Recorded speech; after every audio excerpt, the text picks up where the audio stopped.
Hello everyone and welcome to your top 5 to stay alive for January 2018.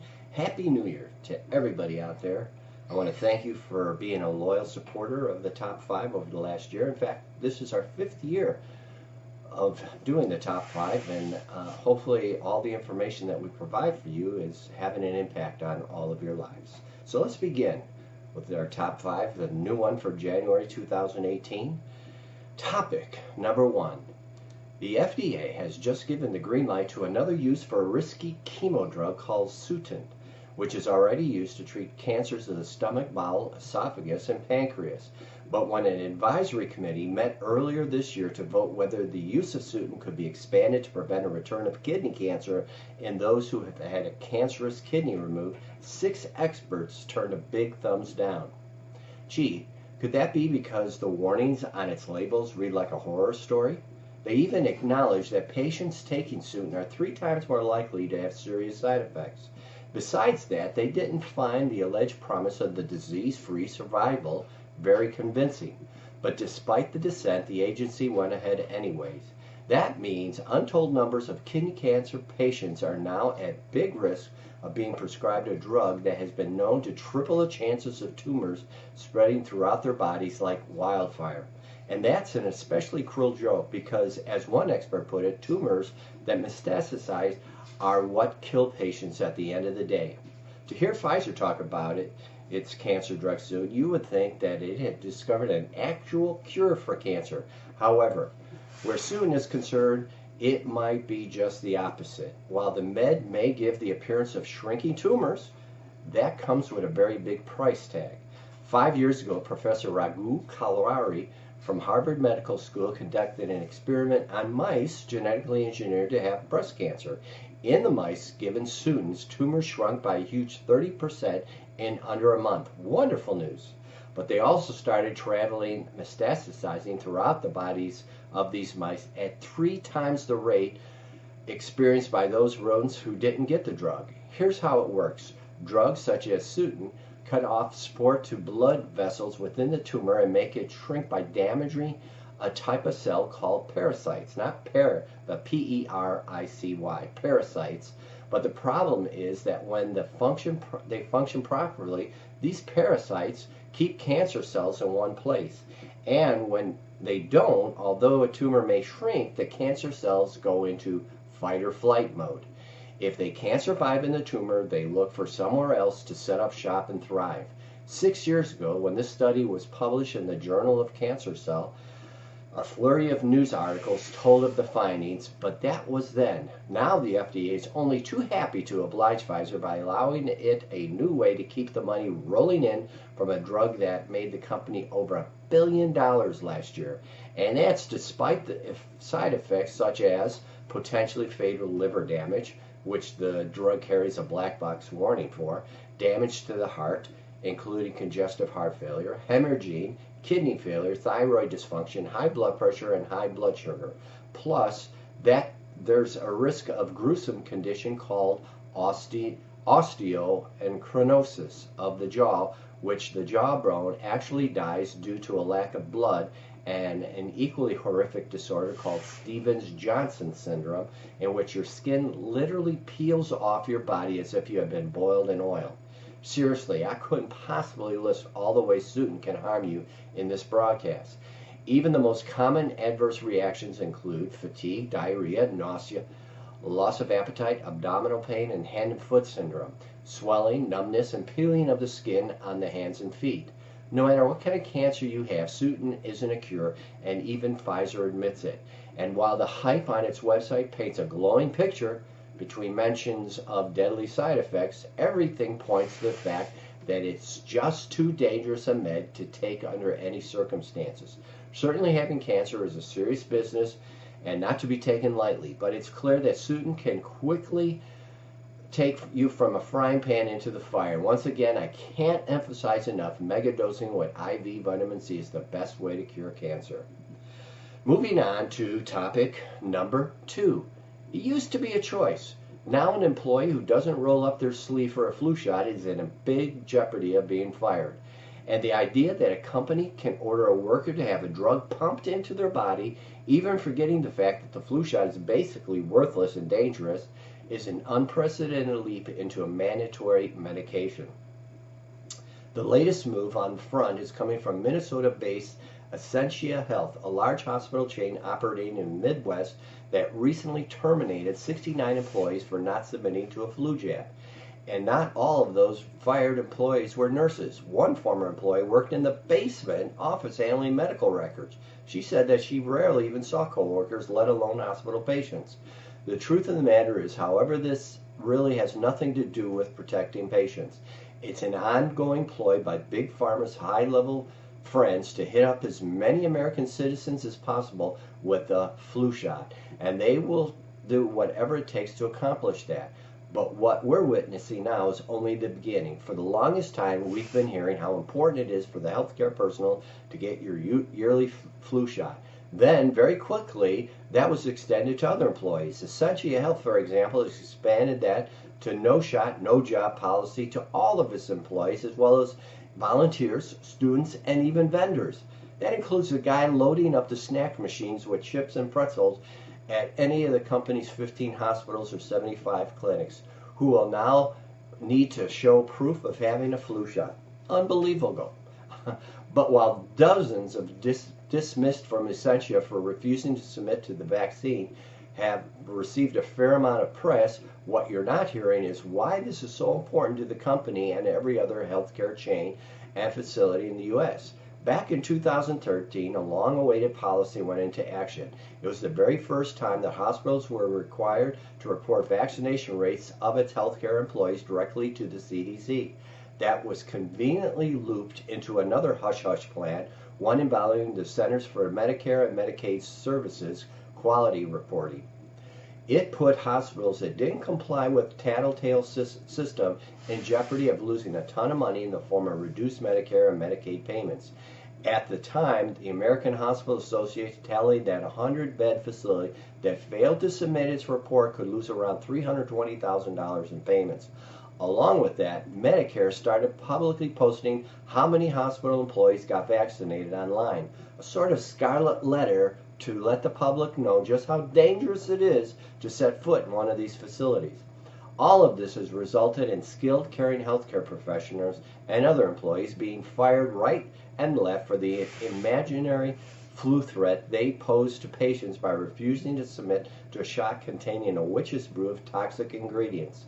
The Minnesota Nurses Association released a statement saying that it will file grievances to win back the jobs and wages of every single registered nurse fired for not participating in Essentia's health mandatory flu shot policy.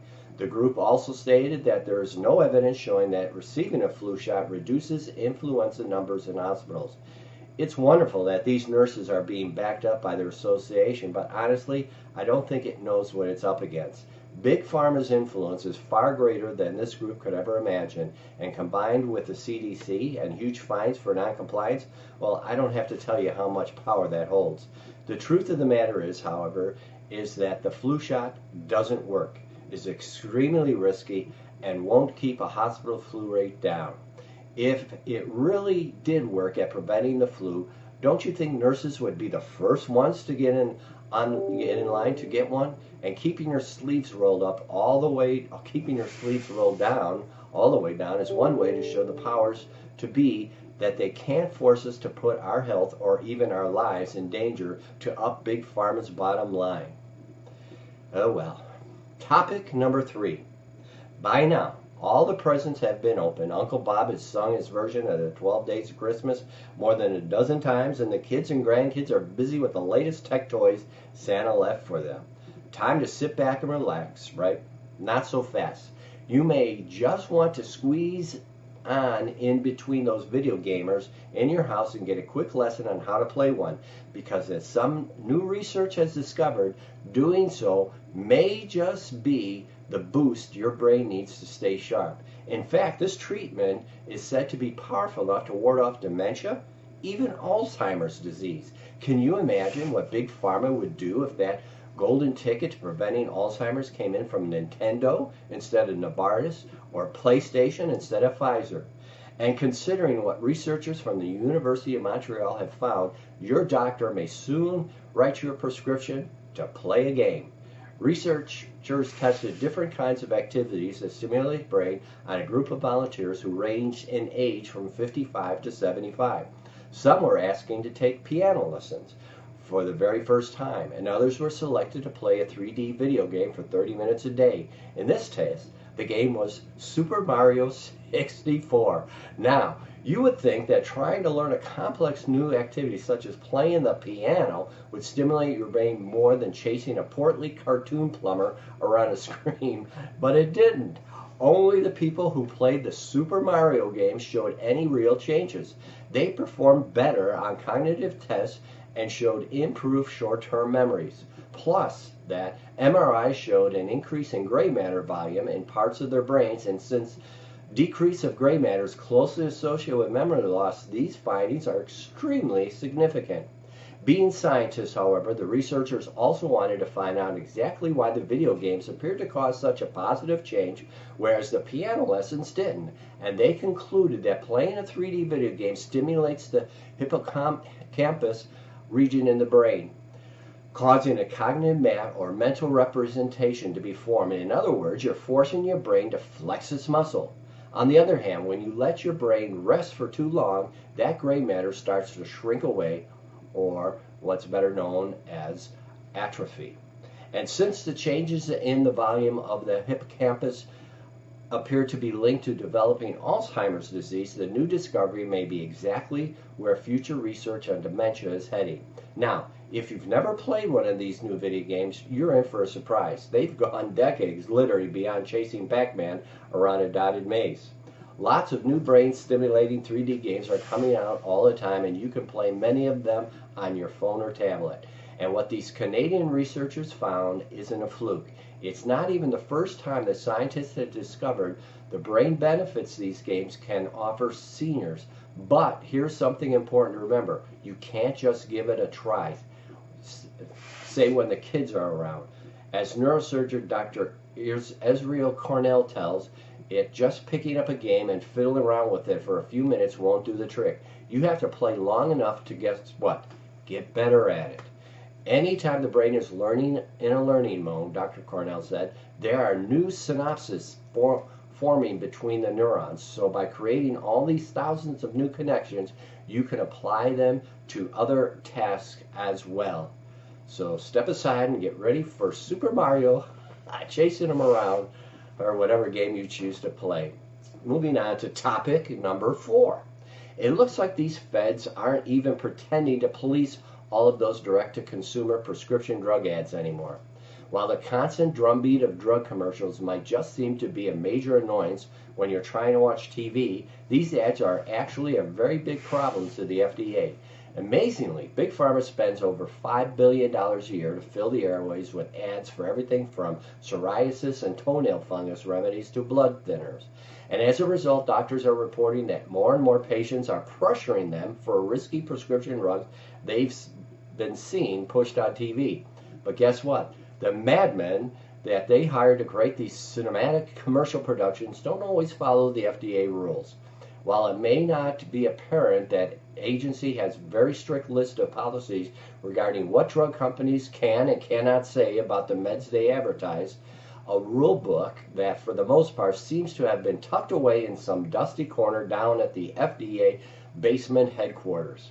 Now, however, there's a plan in the works to bring it out again, only with a slightly different approach, one that would transfer the responsibility from the agency to, guess what? To you. It's supposed to be the FDA's job to watch all of those commercials, read those print ads, and monitor all those drug maker websites for violations to the rules. The idea is that it's a system of checks and balances to make sure drug makers don't make their meds seem safer than they really are, and if they're found to be misleading the public, they'll get a warning letter from the FDA. So far in 2017, the agency has sent out only, guess what, 2 warning letters. But don't take that as a sign that Big Pharma is now playing by the rules.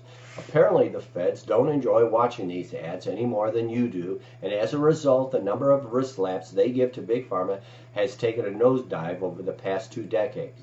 Nearly 20 years ago, in 1998, they sent out 156 of those letters. But go figure, the FDA has been falling down on the job, and now the agency wants you and me and everyone else to pitch in and be on the alert for these bad ads, as it calls them. And we're supposed to tell it and when we see it. This comes 7 years after it tried to unload the problem of identifying the kind of false, misleading advertising on doctors. The agency even had training programs going on for busy healthcare professionals to participate in so they would not know what to look for. It should be obvious by the number of warning letters that go out when the FDA actually does its job that Big Pharma will attempt to sell this drug using any deceptive claims it can, and that trying to recruit consumers to spot these deceptions is simply a big boondoggle to get the FDA off the hook. So, until the time comes when these ads are banned from TV, like they are in every country around the world, just as those cigarettes were close to 4 decades ago, there's only one thing you can do. Keep your trusty remote by your side and hit the mute button as often as necessary. And if you have a DVR device plugged into your TV, you can also use that fast forward right over all those annoying drug commercials. That's what I do. And finally, ladies and gentlemen, boys and girls, topic number 5. With the way colds and sinus infections are going around, lots of our homes are feeling like a hospital ward these days. There's practically been a run on Kleenex and chicken soup at the supermarket. And if you head to your typical mainstream doctor's office, there's a good chance you could leave with a prescription for antibiotics and for trouble. Even our government is admitting that half of antibiotic prescriptions written today are totally useless. And now a new report is warning that taking antibiotics for 4 common wintertime illnesses could send you right from your sickbed to your deathbed. Chris Danley was just 41 years old when he got a prescription for the antibiotic Levaquin for cold and flu symptoms, and this father of 2 was dead before he knew what hit him. According to his wife, the autopsy revealed that it just took 2 pills for the Georgia man to develop a fatal reaction to the drug that broke down his muscles and poisoned his blood. I've been warning you for years about the dangers of doctors overprescribing antibiotics and how they can cause everything from serious side effects to drug-resistant superbugs. In fact, these same pills that doctors hand out like free pens send 100,000 people a year to the emergency room. And you know the problem has gotten bad when the CDC and the American College of Physicians, 2 groups that practically never met a drug they wouldn't push, started admitting there's a problem. Both the CDC and the ACP just published a guidance in the Annals of Internal Medicine practically begging doctors to stop prescribing antibiotics for conditions they were never meant to treat. We've known for 20 years or more that most upper respiratory infections are caused by viruses, not bacteria, said Dr. Wayne Riley, a president of the ACP. But that doesn't seem to be stopping doctors from whipping out the RX pad anyway. And too often, you could end up leaving your doctor's office with a prescription that won't help you and could put you right in harm's way. For example, drug-resistant C. diff infections, which are caused by antibiotics, are becoming more and more common, said Dr. Riley. And considering that C. diff is killing around 30,000 Americans every year, this isn't something that doctors can ignore any longer. Unfortunately, especially this time of year, it can be easy to end up with an antibiotic prescription you don't need. That's because we're all coming down with colds and sniffles, and too many doctors think they're playing it safe by giving you the drug. But in lots of cases, when they play it safe, you end up being sorry.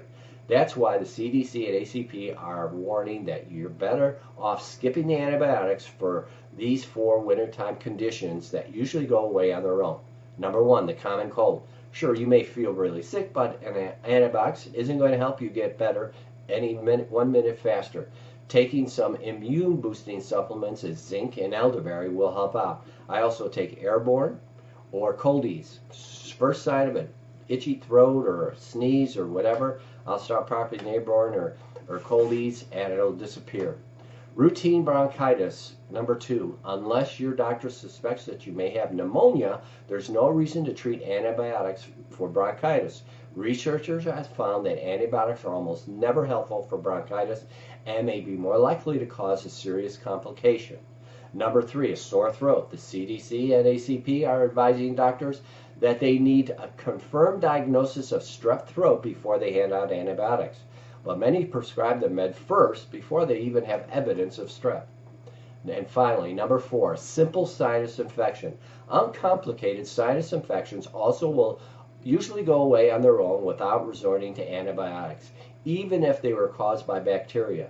Unless you have a high fever or facial pain and discharge from your nose lasting over 3 days, there's no reason for antibiotics, researchers say. Of course, there are times when taking an antibiotic is absolutely necessary, and that's when you need to remember that these meds destroy your healthy gut bacteria right along with the bugs that are making you sick. That's why you should always take a quality probiotic supplement along with your antibiotic, and well past the time you're finished taking the drugs. Just to remember the space, the probiotic, the antibiotic apart by at least 2 hours. That way you reduce the chance that the drug will also kill off the good bacteria you're reintroducing into your system. And that concludes our top 5. Let's move on to our testimonies that have come in over this past month. Dr. Harry, I'm always amazed at the excellent quality products that I purchase from the Health Guardian site. Thank you for the diligence with which you formulate your products. Well, thank you for that, Dorothy. And testimony number 2. Dr. Harry, my husband and I have been using Cardio for Life containing arginine for the last several years, and I believe it has extended our lives into the 80s. My husband's heart doctor and our general practitioner tell him to keep doing whatever we are doing. Well, let's hope that we can extend those lives into the 90s, even to the hundreds. Thank you for that, Betty. Testimony number 3, amazing vitamins. We have been using Cardio for Life and Flex Joint Filler for about 10 years and have always had excellent results. Thank you for your great products. Thank you for that, Tanya. And finally, testimony number 4. I've been taking Cardio for Life for over 5 years. I am no longer on diabetic medication and working on eliminating high blood pressure medication as well. Great product, highly recommended. Thank you for that, Liz. And remember this, people, don't just cold turkey and stop your medication. You want to work with a doctor. If you can't find a doctor, call me. I'll give you some websites you can visit, like acam.org, where you can find a doctor in your area to work with. But getting off those medications are paramount to your health. And taking Cardio for Life will extend your life. Taking Cleanse helps to clean out the clones, so those nutritional benefits of Cardio for Life are actually amplified. So thank you. I just returned from India, where it was 90 degrees every day. I came home to Chicago, where it's 2 degrees and below every day.